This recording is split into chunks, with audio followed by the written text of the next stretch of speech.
नमस्कार प्यारे विद्यार्थियों, एक बार फिर से आपके अपने YouTube चैनल mdedu.insight पर हार्दिक अभिनंदन और स्वागत करते हैं। प्यारे विद्यार्थियों, आज हम कक्षा 12 की राजनीति विज्ञान, जिसका नाम समकालीन विश्व राजनीति है, उसका पाठ अध्याय नंबर 2 समकालीन जो सत्ता के समकालीन केंद्र हैं, उसमें हम चीन का जो पाठ हमने शुरू कर रखा था उसका आगे का भाग लेकर आए हैं। विद्यार्थियों, चाइना के बारे में हमने पहले कुछ चीजें पढ़ी थी। उनमें हमने चाइना जो 1950 के दशक से लेकर के बाद में किस प्रकार से आगे बढ़ता है और क्या स्थिति उनकी रही थी, एक अर्थव्यवस्था के मामले में एक कमजोर राष्ट्र होने के बावजूद उसने कितने सुधार किए कि आज वो एक विश्व शक्ति के रूप में बनकर उभर करके सामने आ रही है। तो प्यारे विद्यार्थियों, जो उन्होंने प्रयास किए थे, जो सुधार किए थे, उन सुधारों के साथ उन सुधारों का जो सकारात्मक प्रभाव पड़ा, उसके साथ साथ में उसमें नकारात्मक प्रभाव भी हर चीज का होता है। क्योंकि प्यारे विद्यार्थियों, हर बात के दो पहलू होते हैं या हर कार्य के दो परिणाम हो सकते हैं, सकारात्मक और नकारात्मक। तो सकारात्मक परिणाम जब आता है तो वो कार्य सिद्धि की तरफ जाता है, लेकिन जब नकारात्मक होता है तो कहीं ना कहीं कार्य सिद्धि में बाधा उत्पन्न होती है। और वही चीज चाइना को अभी देखने को मिली। और वो क्या है कि उसके जो चीन के जो सुधार हुए थे उसके नकारात्मक जो पहलू थे उनकी चर्चा करते हैं। तो उनमें क्या था कि आर्थिक विकास जो था ना चाइना का, बहुत अच्छी तरह से हुआ, लेकिन ये आर्थिक विकास है वो हर वर्ग तक नहीं पहुंच पाया। क्योंकि चाइना ने क्या किया था कि पहले साम्यवादी राष्ट्र था और साम्यवादी अर्थव्यवस्था को बिलोंग करने वाला राष्ट्र था।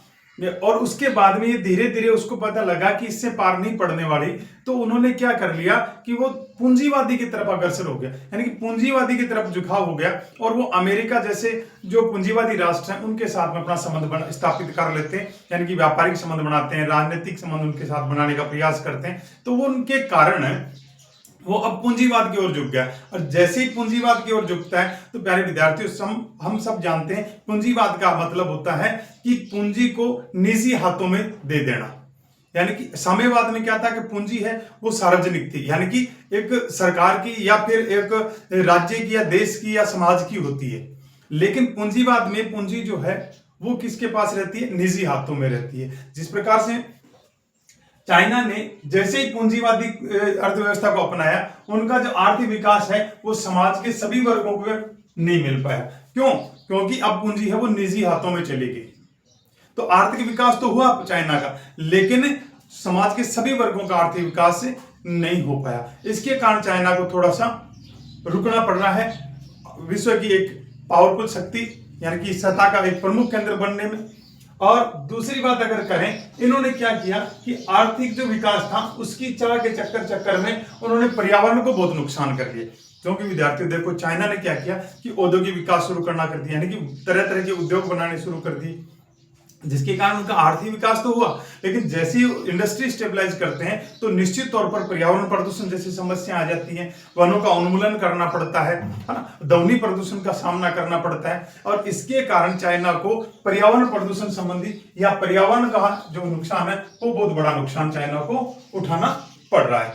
और बाद में अगर देखें कि चाइना जो है ना, उसकी एक ही पार्टी की सरकार चलती है, यानी कि चाइना में एक प्रमुख पार्टी। और उसके कारण जब पता है कि भले लोकतंत्र हो, लेकिन जब एक पार्टी सर्वस्व बन जाती है तो निश्चित तौर पर भ्रष्टाचार जैसी गतिविधियां हैं वो ज्यादा बढ़ जाती हैं। और यही चाइना में देखने को मिला कि प्रशासनिक तरीके से देखें चाहे सामाजिक स्तर पर देखें, भ्रष्टाचार है वो एक चरम सीमा को छूने लगा था। ये इसका नकारात्मक पहलू भी अपने को देखने को मिला।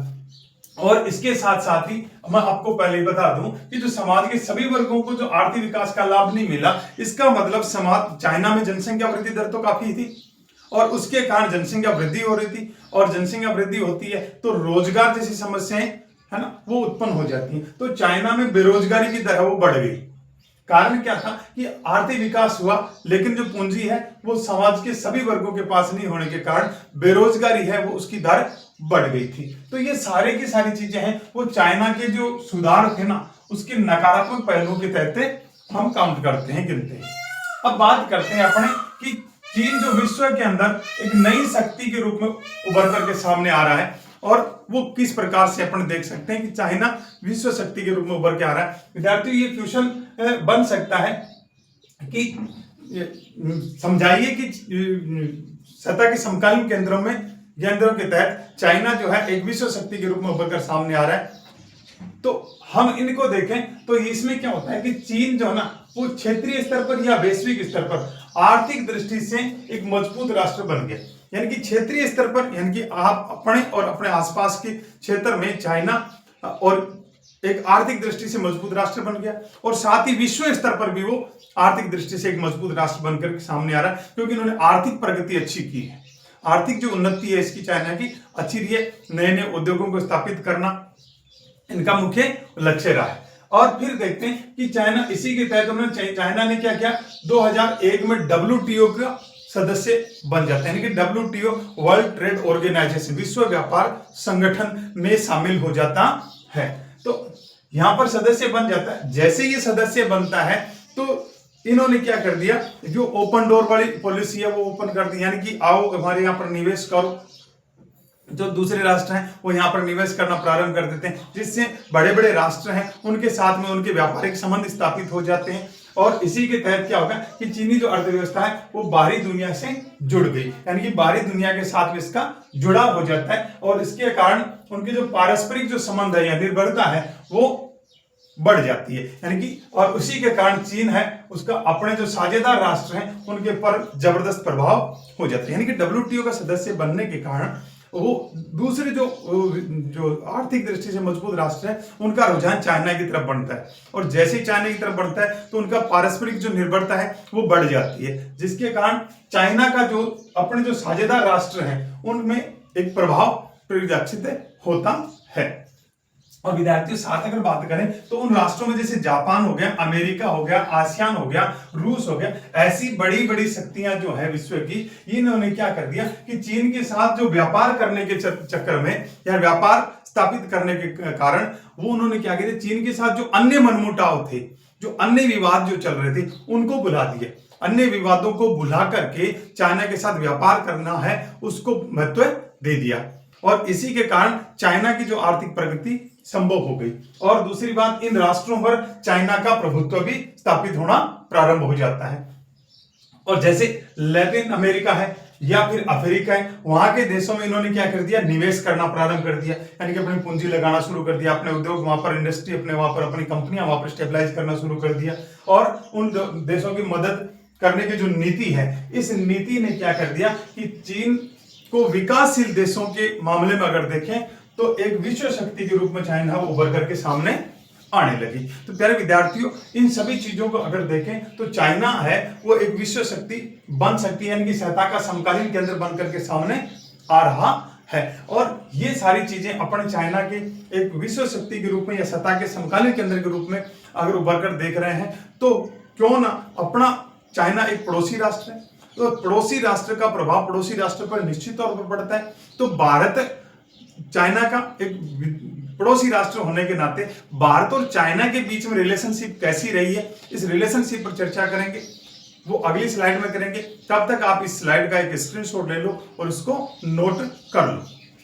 तो विद्यार्थियों, पिछली स्लाइड में हमने चाइना को एक उभरते हुए राष्ट्र के रूप में पढ़ा, उसके आर्थिक सुधार के नकारात्मक पहलुओं को पढ़ा। अब हम भारत और चाइना के बीच संबंधों का अध्ययन करते हैं, और उसमें क्या है कि एक नारा जो उभर करके सामने आता था वो था हिंदी चीनी भाई भाई। यानी कि हिंदी चीनी भाई भाई का मतलब क्या है कि हिंदुस्तानी जितने भी हैं हिंदुस्तानी हैं, यानी कि भारत है, और जो चाइना है वो आपस में है, वो भाई भाई है, यानी कि एक दूसरे के साथ में भ्रातृत्व की भावना लेकर के बैठे हैं। लेकिन प्यारे विद्यार्थियों, जैसे मान लेते हैं कि चाइना जो प्रारंभ की बात करें, क्योंकि पश्चिमी साम्राज्यवाद का जब उदय हुआ था उससे पहले भारत और चीन है वो एशिया की एक महाशक्ति के रूप में थे।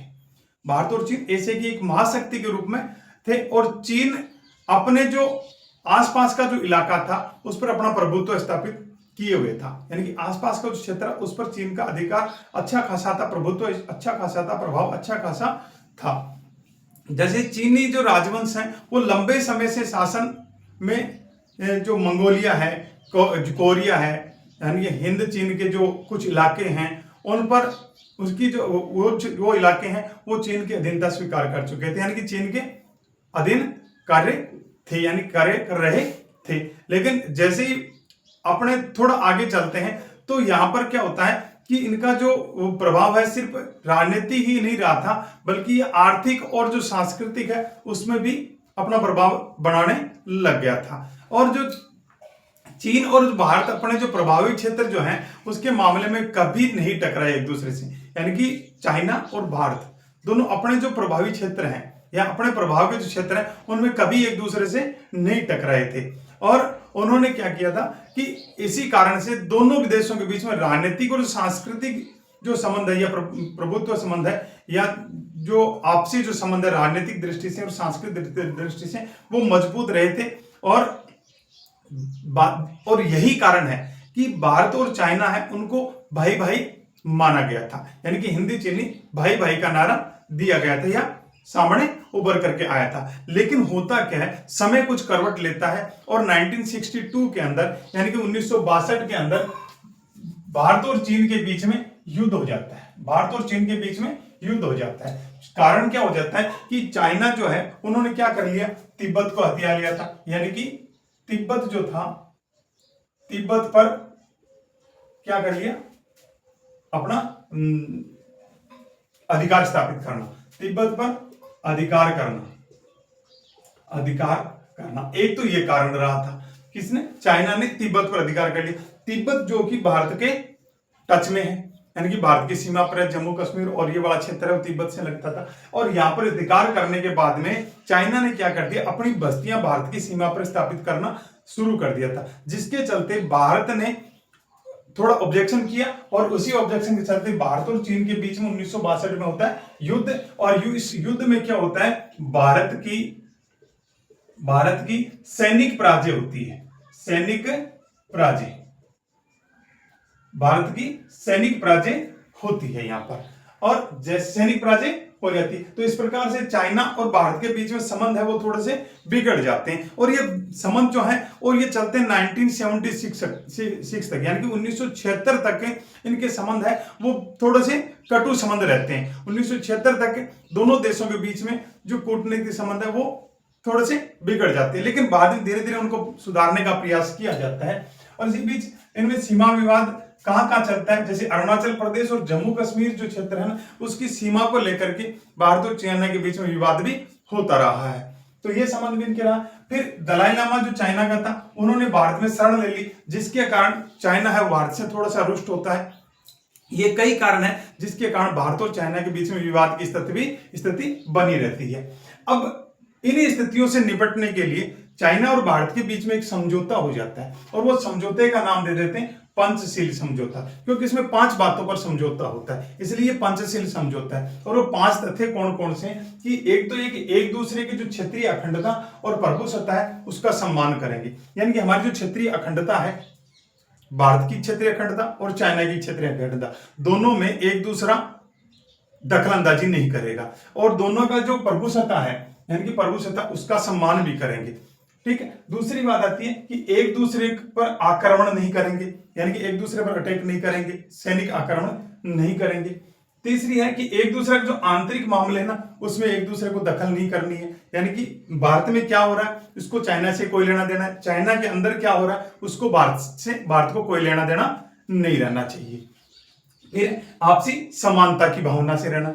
फिर बात आता है शांति से अस्तित्व के साथ एक दूसरे का सहयोग भी करना चाहते हैं। तो इस प्रकार की ये 5 जो बातें हैं, इन 5 बातों पर समझौता है और ये 5 पंचशील समझौता कहलाता है। तो प्यारे विद्यार्थियों, इस प्रकार से भारत के साथ में उनका एक जो संबंध है उनको इन पॉइंट्स के माध्यम से दर्शाया गया है। तो आज हमने चाइना एक सत्ता के समकालीन केंद्र के रूप में उभर के आ रही है और भारत का उसमें क्या रोल रहा है, इन चीजों पर बातों पर हमने चर्चा की। तो आज की क्लास में इतना ही करेंगे। इससे जो स्लाइड है उसको आप नोट डाउन कर लो, स्क्रीनशॉट ले लो और आपको ये क्लास कैसी लगी, अगर अच्छी लगी है तो लाइक जरूर करना और लाइक किया, सब्सक्राइब किया हुआ है तो उसको शेयर कर दो और कमेंट में जरूर बताना कि आपको ये क्लास कैसी लगी है।